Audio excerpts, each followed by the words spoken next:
Assalamualaikum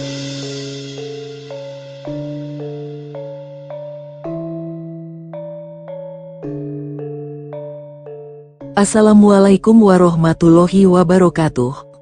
Berjumpa kembali di channel Langit Bukit Menoreh Official. Di kesempatan kali ini, akan melanjutkan cerita di video sebelumnya, sebuah cerita karya Ebes, yang berjudul, Babat Negeri Leluhur, episode yang ke-109. Sebelum kita masuk ke ceritanya, tekan dulu tombol like video ini dan jangan lupa tekan juga tombol subscribe channel ini, dan nyalakan juga lonceng notifikasinya, agar tidak ketinggalan cerita-cerita lainnya. Dan seperti apa untuk kisahnya kali ini, langsung saja kita masuk ke ceritanya.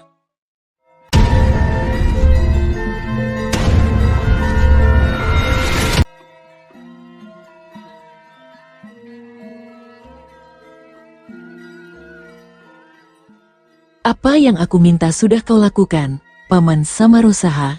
Ujar Mapanji Alanjung sambil menatap ke arah Rakrian Samarosaha yang duduk bersila di samping kanannya.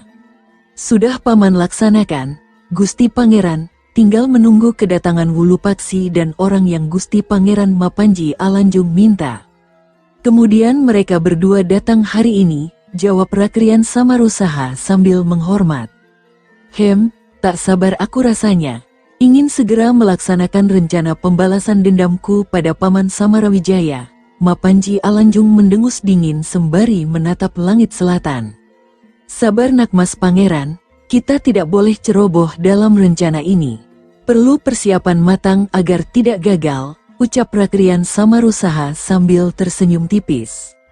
Dari arah pintu rumah, Wulupaksi sang tangan kanan Rakrian Samarosaha masuk ke dalam rumah. Di belakangnya dua orang berpakaian serba hitam nampak berjalan mengikuti langkah Wulupaksi. Meski terlihat berwajah menyeramkan dengan jenggot lebat dan wajah yang dingin, dua orang yang merupakan sepasang suami istri itu terlihat tenang. Wulupaksi segera menyembah pada Mapanji Alanjung lalu duduk bersila di lantai rumah itu diikuti oleh dua orang yang datang bersamanya. Mohon ampun Gusti Pangeran jika kedatangan hamba lebih lama dari perkiraan. Dua orang ini adalah pendekar yang hamba minta untuk melaksanakan tugas dari Gusti Pangeran. Mereka dikenal dengan sebutan sepasang iblis hitam dari Mahameru. Yang laki-laki dikenal dunia persilatan sebagai iblis seribu muka. Dan yang perempuan dijuluki sebagai Dewi Pedang Hitam, ucap Wulupaksi sambil menghormat pada Mapanji Alanjung. Mapanji Alanjung menatap ke arah dua orang yang disebutkan oleh Wulupaksi itu bergantian. Pangeran muda itu nampak jelas ragu dengan ucapan Wulupaksi. Perlahan tangan kanannya terbuka dan mengepal. Wulupaksi yang paham isyarat itu segera menoleh ke lelaki bertubuh gempal yang berjuluk iblis seribu muka itu.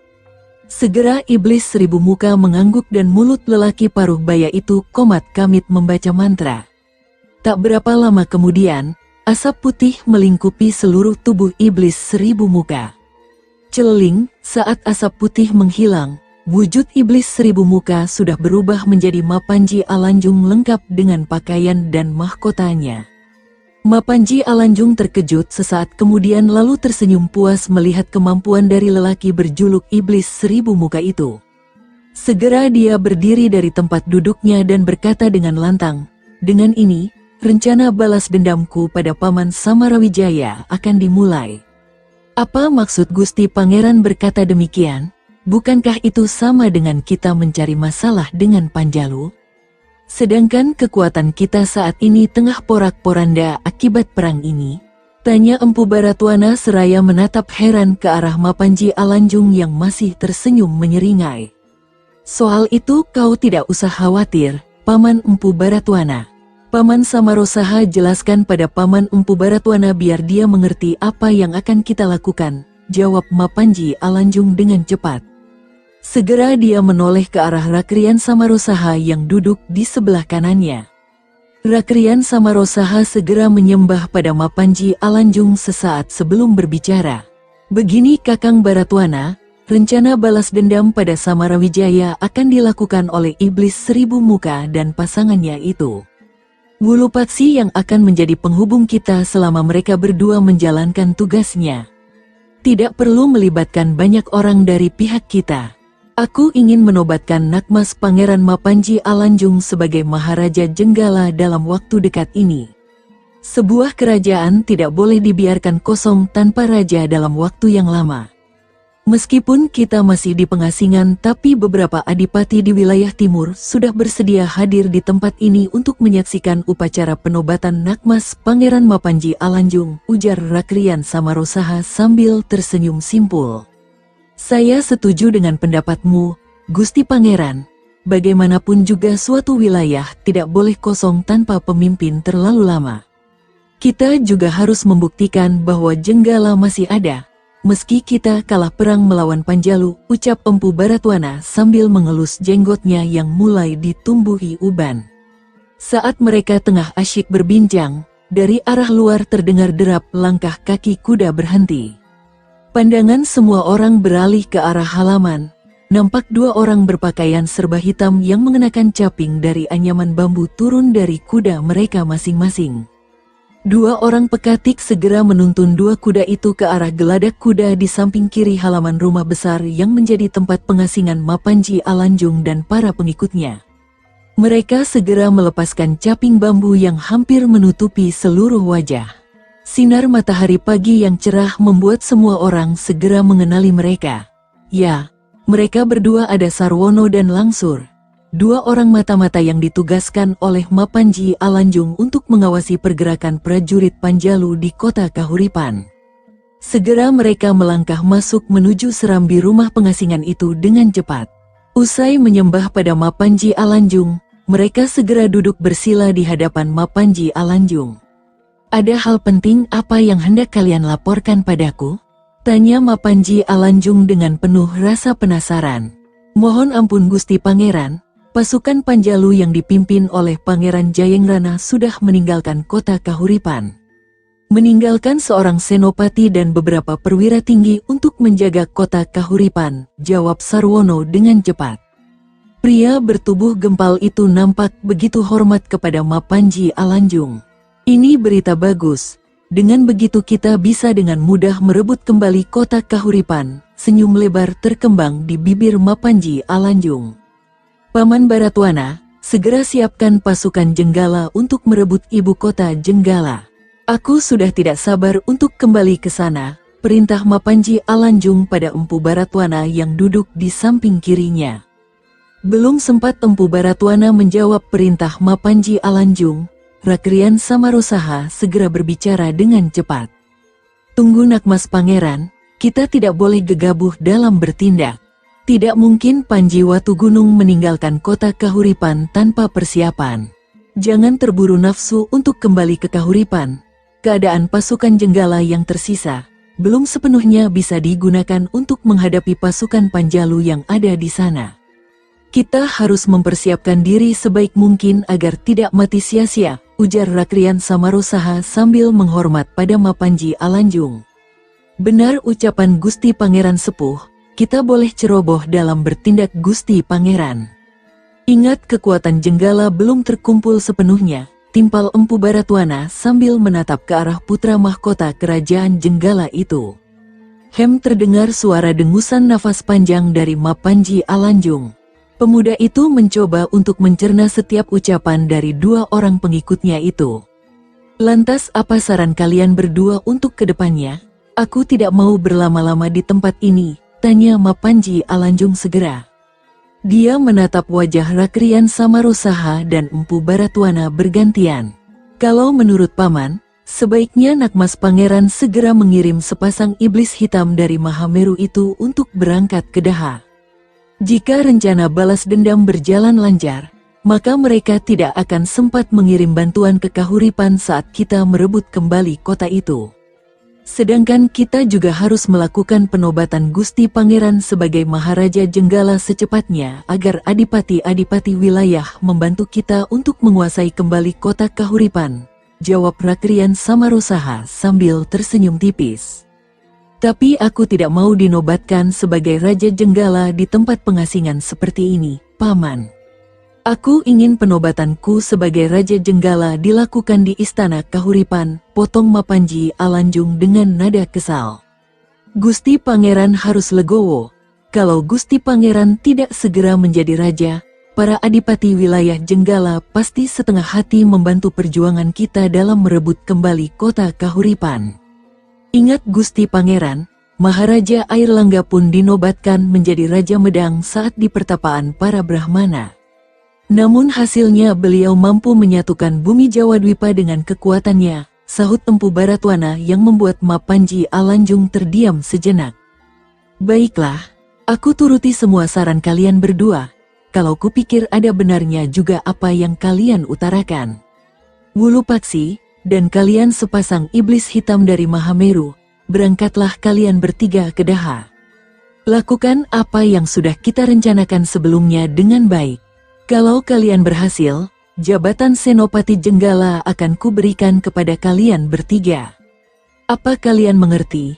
Mapanji Alanjung mengalihkan pandangannya ke arah ketiga orang yang duduk bersila di sebelah Rakrian Samarusaha itu dengan tatapan mata penuh arti. Sendiko dawuh Gusti Pangeran, ucap Wulu Paksi, Iblis Seribu Muka dan Dewi Pedang Hitam bersamaan. Mereka bertiga segera menyembah pada Mapanji Alanjung sesaat sebelum undur diri dari serambi rumah pengasingan itu. Pandangan semua orang terarah pada tiga orang itu saat mereka mulai memacu kuda mereka masing-masing menuju ke arah selatan. Hari segera berganti, keesokan harinya, Mapanji Alanjung menerima kedatangan Adipati Pasuruhan, Dinoyo, Singhapura, Keling, Lamajang dan Blambangan yang menyatakan kesetiaannya kepada Jenggala. Sedangkan Kadipaten Matahun dan Bojonegoro yang sudah dikuasai sepenuhnya oleh Panjalu, tidak berbuat hal yang sama. Sepekan berikutnya, Mapanji Alanjung dinobatkan sebagai Raja Jenggala oleh para pendukungnya di rumah pengasingan itu dengan upacara yang khidmat. Bersamaan dengan itu, Mapanji Alanjung dinikahkan dengan keponakan Rakrian Samarusaha yang bernama Dewi Sekar Bawana. Meski di tempat pengasingan, namun upacara pernikahan itu berlangsung meriah dengan dukungan para penguasa daerah yang masih setia dengan Wangsa Isyana dari keturunan Mapanji Garasakan. Perlahan kekuatan Jenggala terkumpul bersamaan dengan datangnya para prajurit yang dikirim para adipati yang menyatakan kesetiaannya kepada Mapanji Alanjung. Mereka semua terus melakukan persiapan untuk merebut kembali ibu kota Jenggala yang dipimpin oleh Senopati Narapraja. Rombongan Panji Watu Gunung terus bergerak menuju ke arah Daha. Setelah melewati perjalanan sepekan yang melelahkan, mereka tiba di dekat Bukit Lanjar yang merupakan markas Padepokan Anggrek Bulan. "Kakang Watu Gunung, bukankah itu Bukit Lanjar?" tanya Ratna Pitaloka sambil menunjuk ke arah sebuah bukit yang menjulang di kejauhan. Selir pertama Panji Watu Gunung itu berkuda di samping Sang Yuwaraja Panjalu usai mereka melewati Pakuwon Lantir. "Benar Dinda Pitaloka, apa sebaiknya kita mampir ke Padepokan Anggrek Bulan lebih dulu? Kita sudah lama tidak bertemu dengan nenekku itu," jawab Panji Watu Gunung sambil tersenyum tipis. "Tidak ada salahnya jika kita mampir ke sana Kakang, sekalian memperkenalkan istri-istrimu ini pada Dewi Anggrek Bulan. Pasti beliau akan senang sekali jika kita ke sana," ujar Sekar Mayang yang kebetulan berkuda di samping kiri sang suami. "Kalau menurut kalian seperti itu, aku juga tidak keberatan," ucap Panji Watu Gunung yang segera mengangkat tangan kanannya. Seorang lelaki bertubuh gempal berjambang lebat yang bertugas meniup terompet tanduk kerbau segera mengangguk mengerti. Tut, mendengar suara itu, seluruh pergerakan prajurit Panjalu langsung berhenti seketika. Tumenggung Landung yang berkuda di depan, langsung menarik tali kekang kudanya lalu segera mendekati Panji Watu Gunung dan keempat istrinya. "Mohon ampun Gusti Pangeran, ada hal penting yang perlu disampaikan kepada hamba?" tanya Tumenggung Landung usai menghormat pada Panji Watu Gunung. "Melewati tikungan jalan depan, arahkan pasukan kita ke Bukit Lanjar. Malam ini kita bermalam di sana," titah Panji Watu Gunung dengan tegas. "Sendiko dawuh Gusti Pangeran," jawab Tumenggung Landung yang segera kembali ke depan barisan pasukan Panjalu. Rombongan pasukan Panjalu kembali bergerak usai perintah diterima. Mereka mengikuti langkah Tumenggung Landung dan Tumenggung Ludaka yang menjadi ujung tombak pergerakan prajurit Panjalu. Anggrek Perak tengah bersenda gurau di balai utama dengan adik seperguruannya saat seorang perempuan muda yang bertugas menjaga gerbang padepokan Anggrek Bulan berlari cepat ke arahnya. "Kang Bok Perak, huf, itu di depan gerbang Kang Bok," ujar si perempuan muda itu dengan nafas tersengal-sengal. "Ada apa denganmu, Seroja? Seperti baru melihat setan saja kau ini," tanya Anggrek Perak dengan tatapan mata penuh keheranan. Ada pasukan besar yang bergerak kemari Kang Bok.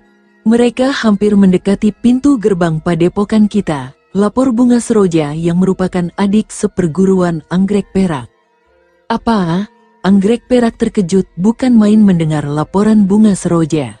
Perempuan cantik itu segera menoleh ke arah seorang wanita muda yang duduk di sebelahnya. "Anggrek Wungu, cepat kau laporkan hal ini kepada guru di kediamannya.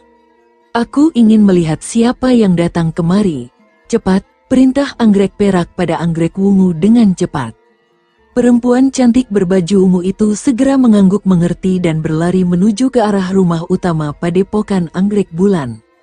Sedangkan Anggrek Perak ditemani Bunga Seroja dan 2 orang wanita muda lainnya segera berlari menuju ke arah pintu gerbang padepokan. Di depan pintu gerbang padepokan Anggrek Bulan, pasukan Panjalu telah sampai. Tumenggung Landung dan Tumenggung Ludaka melompat turun dari kuda mereka masing-masing. 2 perwira tinggi prajurit Daha itu berjalan mendekati pintu gerbang padepokan yang dijaga oleh 8 orang perempuan muda. "Pimpinan kami ingin bertemu dengan Dewi Anggrek Bulan, mohon diberitahukan," ujar Tumenggung Landung dengan sopan. Belum sempat si wanita penjaga gerbang padepokan menjawab, Anggrek Perak yang baru saja sampai langsung memotong pembicaraan. "Siapa pimpinan kalian? Apa urusannya dengan padepokan kami?" sahut Anggrek Perak dengan lantang. Tumenggung Landung segera menoleh ke arah Anggrek Perak. Ada raut wajah kesal dengan ketidaksopanan Anggrek Perak. "Hai perempuan, kasar sekali omonganmu, apa tidak bisa mulutmu berbicara dengan lembut ha?" hardik Tumenggung Landung dengan keras. Mata perwira tinggi prajurit Daha itu mendelik tajam ke arah Anggrek Perak. "Kalau tidak bisa, kau mau apa?" tantang Anggrek Perak dengan tangan kanan memegang gagang pedangnya. "Kurang ajar, rupanya mulutmu perlu diberi pelajaran," teriak Tumenggung Landung yang segera melesat cepat ke arah Anggrek Perak sambil tangannya terayun bermaksud menampar mulut murid kedua Dewi Anggrek Bulan itu. Melihat itu, Anggrek Perak segera mencabut pedangnya kemudian mengayunkannya pada tangan Tumenggung Landung. Sret, merasa tangan kanannya terancam, Tumenggung Landung urungkan serangan dengan menarik cepat tangan kanannya yang hendak ditebas oleh pedang Anggrek Perak. Perwira tinggi prajurit Panjalu itu dengan cepat merubah gerakan tubuhnya dengan merendahkan tubuhnya lalu menyapu kaki Anggrek Perak dengan kaki kanannya. Wus, Anggrek Perak yang melihat itu, buru-buru melompat tinggi ke udara dan mendarat mundur beberapa langkah dari Tumenggung Landung. Saat Tumenggung Landung hendak melesat maju, sebuah tangan mencekal lengannya. "Tahan dulu, Landung," mendengar suara itu, Tumenggung Landung segera menoleh ke arah sumber suara yang sangat dikenalinya. Panji Watu Gunung sudah berdiri di sampingnya. "Mohon ampun Gusti Pangeran, hamba terlalu cepat naik darah." Perempuan itu mulutnya tajam sekali, ujar Tumenggung Landung sambil menghormat pada Panji Watu Gunung. "Sudahlah, jangan diperpanjang, cukup sampai di sini saja salah pahamnya. Anggrek Perak, apa kau lupa denganku?" Panji Watu Gunung menatap ke arah Anggrek Perak. Kau bukankah kau pendekar pedang naga api? Kau Panji Watu Gunung bukan?" tanya Anggrek Perak yang lupa-lupa ingat dengan Panji Watu Gunung. "Lancang sekali mulutmu perempuan. Apa kau tidak tahu bahwa kau sedang berhadapan dengan Gusti Pangeran Jayengrana, Yuwaraja Panjalu?" potong Tumenggung Landung dengan sengit. Mendengar ucapan Tumenggung Landung, Anggrek Perak terkejut untuk kedua kalinya. "Sudahlah Tumenggung Landung, kami adalah kawan lama. Tidak perlu bersopan santun segala. Anggrek Perak, kau masih tidak menyambutku?" Panji Watu Gunung tersenyum tipis pada Anggrek Perak. "Maafkan sikapku pendekar pedang naga api, maksudku Gusti Pangeran Jayengrana. Mari silahkan masuk, ujar anggrek perak dengan ramah. Panji Watu Gunung dengan diiringi anggrek perak dan keempat istrinya berjalan masuk ke dalam padepokan anggrek bulan. Sementara itu, Gumbrek diperintahkan agar mendirikan tenda untuk bermalam di sekitar padepokan itu karena luas padepokan anggrek bulan tidak mampu menampung jumlah pasukan Panjalu yang ada. Di balai utama padepokan anggrek bulan, nampak seorang wanita muda cantik yang berpakaian serba putih tengah berdiri menyatakan kedatangan mereka. Panji Watu Gunung buru-buru menghaturkan sembah bakti pada perempuan muda cantik itu yang tak lain adalah Dewi Anggrek Bulan, pemimpin tertinggi padepokan anggrek bulan. Sembah bakti Watu Gunung untuk Eyang Putri, ujar Panji Watu Gunung segera. Bocah gemblung berdirilah. Kau membuat aku terlihat tua dengan sebutan Eyang Putri, hehehe. Dewi Anggrek Bulan terkekeh kecil sambil mengangkat bahu Panji Watu Gunung. Sembah bakti kami Eyang Putri, ujar Ratna Pitaloka sambil menyembah pada Dewi Anggrek Bulan diikuti Dewi Srimpi, Sekar Mayang dan Dewi Naganingrum. Eyang Putri, siapa mereka Watu Gunung? Tanya Dewi Anggrek Bulan sambil menatap ke arah Panji Watu Gunung. Mereka semua adalah istri-istriku Eyang, jawab Panji Watu Gunung seraya tersenyum penuh arti. Sebanyak ini, dasar bocah edan, hai kalian semua, cepat berdiri. Jangan terlalu lama bersujud, ayo cepat berdiri, perintah Dewi Anggrek Bulan segera. Keempat istri Panji Watu Gunung segera menuruti perintah nenek suaminya itu. Mereka berdiri berjajar rapi di samping sang suami. Eyang tidak usah kaget, selain kami, Kakang Watu Gunung masih punya 3 istri lainnya, ujar Sekar Mayang yang membuat Dewi Anggrek Bulan melongo mendengarnya. Jagat Dewa Batara, aku memang menyuruh ayahmu untuk segera mengawinkanmu untuk meneruskan keturunan wangsa Isyana kita, tapi tidak dengan perempuan sebanyak ini juga. Ya sudahlah, yang paling penting kau berlaku adil kepada para istrimu.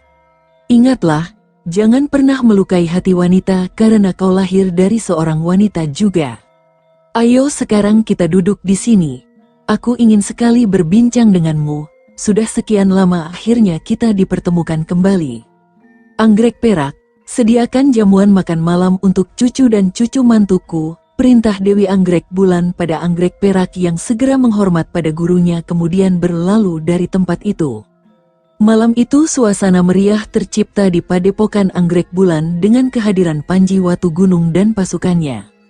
Nun jauh di selatan, di tapal batas kota Daha, 3 orang berpakaian serba hitam turun dari kudanya masing-masing. Wulu Paksi, apa kita akan bermalam di tempat itu? Tanya Dewi Pedang Hitam sambil menunjuk ke arah sebuah penginapan yang ada di dekat gapura masuk kota Daha. Iya, Kang Bokrara Wiru, rencanaku kita susun rencana di tempat itu. Kita harus mengamati situasi kota Daha untuk menentukan arah pelarian kita begitu Kakang Dadung Awangga berhasil menyelesaikan tugasnya, jawab Wulu Paksi sambil berjalan menuntun kudanya menuju ke arah penginapan sederhana yang ada di sana. Benar ucapan Wulu Paksi, adik, walaupun kita berilmu tinggi tapi Daha adalah gudang ksatria pilih tanding. Aku juga tidak mau mati konyol di sini. Timpal Dadung Awangga alias Iblis Seribu Muka sambil mengekor di belakang Wulu Paksi. Usai mendapat kamar untuk beristirahat, malam itu mereka merencanakan rencana balas dendam pada Prabu Samarawijaya atas kematian Mapanji Garasakan. Usai mengikat kudanya di geladakan yang ada di samping penginapan, Wulu Paksi berjalan masuk menuju penginapan sederhana itu. Seorang wanita parubaya berkonde emas dengan bibir merah karena terkena mengunyah pinang dan sirih menyambut kedatangan Wulu Paksi yang diikuti oleh Dadung Awangga alias Iblis Seribu Muka dan Dewi Pedang Hitam. Selamat datang di penginapan kami, Kisanak, kalian butuh berapa kamar? Tanya perempuan tua itu dengan ramah. Kami butuh 3 kamar Nyi, juga makanan yang diantar ke kamar. Apakah ada? Wulu Paksi mengedarkan pandangannya ke sekeliling tempat itu. Nampak hanya 2 orang tengah menikmati makanan di salah satu sudut ruangan. Oh ada Kisanak, akan segera disiapkan, silahkan kalian duduk dulu sebentar ya. Gampang, siapkan 2 kamar untuk tamu kita ini, cepat. Teriak perempuan parubaya itu dengan keras. Seorang lelaki bertubuh gemuk dengan ikat kepala hitam yang duduk di dekat pintu segera berdiri dan dengan cepat mengangguk hormat kepada perempuan tua itu lalu berlari menuju ke dalam penginapan. Sambil menunggu kamar tidur disiapkan, Wulu Paksi, Dadung Awangga dan Rarawiru duduk di meja makan yang ada di ruangan itu. Sedangkan perempuan parubaya itu segera menuangkan air kendi pada 3 cangkir yang tersedia di meja. Wulu Paksi, Dadung Awangga dan Rarawiru segera meminum air putih yang dituangkan perempuan parubaya itu sebagai pelepas dahaga. Tak berapa lama kemudian, si lelaki bertubuh gemuk yang dipanggil dengan sebutan Gampeng itu kembali dan mendekati perempuan parubaya berkonde emas itu dengan tergesa-gesa. "Sudah Nyi, kamar tidurnya sudah aku siapkan," lapor si Gampeng dengan nafas ngos-ngosan mengatur nafasnya. "Bagus sekali kerjamu Gampeng. Kisanak sekalian, silahkan ke kamar yang sudah disiapkan. Gampeng akan mengantar kalian," ujar perempuan parubaya berkonde emas itu segera. Wulu Paksi, Dadung Awangga dan Rarawiru segera beranjak mengikuti langkah Gampeng menuju kamar penginapan yang mereka pesan. Perempuan parubaya berkonde emas itu menatap kepergian mereka dengan tatapan mata yang aneh. Sore segera berganti malam. Suara burung malam berkicau ditambah suara jangkrik dan belalang semakin membuat suasana menjadi sepi. Bulan baru yang muncul di langit barat laksana sabit berwarna kuning di angkasa yang gelap. Di dalam kamar tidur Dewi Pedang Hitam, terlihat 3 orang sedang bercakap-cakap pelan agar suara mereka tidak terdengar oleh pihak lain. "Wulu Paksi, bagaimana langkah kita selanjutnya? Apa kita malam ini bergerak?" tanya Rarawiru alias Dewi Pedang Hitam sambil menatap ke arah Wulu Paksi yang tengah duduk bersila di lantai kamar tidur yang dialasi tikar daun pandan. "Malam ini kita tidak boleh bergerak dulu, Kang Bo. Kota Raja Daha itu kota dengan pengawalan ketat, kita jangan gegabah. Besok siang kita amati situasi di sekitar istana. Aku yakin ada pengawalan ketat di sekitar istana Maharaja Panjalu," jawab Wulu Paksi sambil mengelus kumis tipisnya. Lelaki itu tampak seperti berpikir keras. "Aku bisa mudah masuk ke dalam istana, Wulu Paksi. Jangan remehkan kemampuan ajian malih rupaku," sahut iblis 1000 muka sedikit tidak senang dengan ucapan Wulu Paksi. "Bukan aku meremehkan kemampuan kanuraganmu, Kakang. Senopati dan para perwira tinggi istana Daha aku dengar berilmu tinggi. Kakang mungkin sanggup mengalahkan 1, 2 atau bahkan 3 sekaligus dari mereka. Tapi jika jumlahnya mencapai ratusan orang, apa Kakang yakin sanggup lolos dari kepungan mereka?" Wulu Paksi menatap Dadung Awangga dengan penuh pertanyaan. "Benar juga omonganmu, Wulu Paksi. Kakang kita harus menjalankan tugas dengan baik dan kembali hidup berpangkat tinggi di kahuripan. Kita harus berhati-hati dalam bertindak," sahut Rarawiru alias Dewi Pedang Hitam sambil tersenyum tipis. Iblis 1000 muka mendengus dingin dan mengangguk pelan mendengar ucapan Dewi Pedang Hitam. "Sekarang kita tidur, besok pagi kita harus meninggalkan tempat ini untuk menjalankan rencana kita," ujar Dadung Awangga sambil berdiri dari tempat duduknya. Wulu Paksi dan Rarawiru mengangguk mengerti.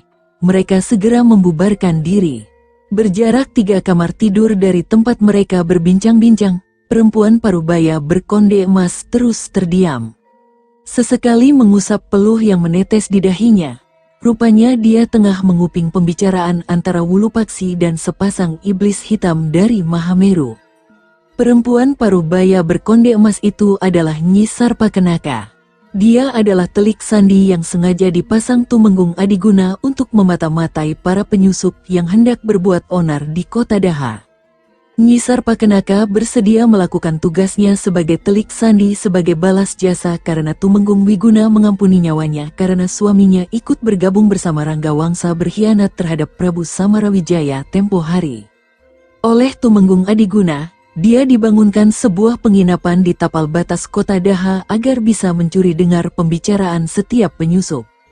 Apalagi perempuan itu berilmu kanuragan cukup tinggi, ditambah dia memiliki ajian teleng karena yang mampu mendengar suara dari jarak jauh. Nyi Sarpakenaka keluar dari kamar itu usai mendengar ketiga kamar terdengar sepi. Perempuan paruh baya berkonde emas itu perlahan menuju ke arah belakang penginapan. Di sana dua orang yang terlihat tengah makan tadi sore di serambi depan penginapan. Bagaimana Kang Bok? Apa benar kecurigaanmu tentang tiga orang itu? Sepertinya mereka pendekar berilmu tinggi, tanya seorang lelaki bertubuh kurus dengan kumis tebal melintang. Benar Gono, sepertinya mereka merencanakan sesuatu di Istana Daha. Tapi sepertinya mereka berhati-hati sekali dalam berbicara. Sama sekali tidak menyinggung tugas yang mereka jalankan. Aku khawatir jika mereka berniat jahat pada Istana Daha. Segera laporkan ini ke Tumenggung Adiguna. Minta dia berhati-hati dalam bertindak, jawab Nyi Sarpakenaka seraya melemparkan sekantong kecil kepeng perak pada lelaki bertubuh kurus itu yang dengan cepat menangkapnya. Dua orang itu segera berjalan cepat ke arah rimbun pepohonan yang ada di kebun yang ada di belakang penginapan. Mereka segera melepaskan tali kekang kuda yang tertambat di sana. Dengan cepat mereka melompat ke atas kuda mereka masing-masing dan memacu kudanya menuju ke arah kota pusat kota Daha. Rupanya kau telik sandi Daha, perempuan tua, ucapan itu seketika mengagetkan Nyi Sarpakenaka. Rupanya Rara Wiru yang mencurigai adanya mata-mata di penginapan menggunakan ilmu meringankan tubuh agar gerakan tubuhnya tidak terdengar oleh Nyi Sarpakenaka saat perlahan keluar dari kamar tidurnya. Dia yang sedikit terlambat sempat melihat kepergian dua orang utusan Nyi Sarpakenaka untuk menghadap Tumenggung Adiguna. Nyi Sarpakenaka segera membalikkan badannya dan melihat Rara Wiru berkacak pinggang. Perempuan paruh baya berkonde emas itu tersenyum tipis. Bukan hanya aku yang jadi telik sandi Daha, wanita tua. Banyak sekali orang yang disebar oleh pemerintah Daha untuk mengamankan wilayah dari pengacau keamanan macam kalian. Jangan kira bisa mudah mengacau di wilayah kota Raja Daha ini. Para cecunguk seperti kalian akan sangat mudah untuk ditaklukkan, ucap Nyi Sarpakenaka sambil meraba pinggangnya. Bedebah, sebelum ku jalankan tugasku, akan ku bantai kau lebih dulu, teriak Rara Wiru alias Dewi Pedang Hitam sambil melesat cepat ke arah Nyi Sarpakenaka. Nyi Sarpakenaka tidak tinggal diam. Tangan perempuan paruh baya itu segera mencabut dua pisau kecil yang terselip di pinggangnya dan melemparkannya ke arah Rara Wiru. Sring-sring, dua pisau melesat cepat ke arah Rara Wiru yang menuju ke arah Nyi Sarpakenaka. Melihat serangan senjata rahasia itu, Rara Wiru urungkan niat serangan dengan memutar gerakan tubuhnya. Gerakan lincah perempuan berbaju hitam itu mampu menghindari serangan Nyi Sarpakenaka. Usai menjejak tanah dengan keras, Rara Wiru segera mencabut sebilah pedang bergagang kepala tengkorak dengan bilah kehitaman. Aroma busuk menyengat hidung tercium saat pedang itu keluar dari sarungnya menandakan pedang hitam itu beracun keji. Dengan cepat, Rara Wiru alias Dewi Pedang Hitam menyabetkan pedangnya ke arah Nyi Sarpakenaka. Serangkum angin dingin berbau busuk menerabas cepat ke arah perempuan paruh baya berkonde emas itu. Wus, Nyi Sarpakenaka segera berkelit ke samping menghindari serangan angin itu. Perempuan paruh baya itu segera mencabut sepasang pedang pendek lentur yang tersembunyi rapi di pinggangnya. Dengan cepat ia melesat cepat ke arah Rara Wiru sambil membabatkan pedangnya. Melihat serangan berbahaya itu, Rara Wiru segera memutar pedangnya dan menangkis sabetan pedang Nyi Sarpakenaka.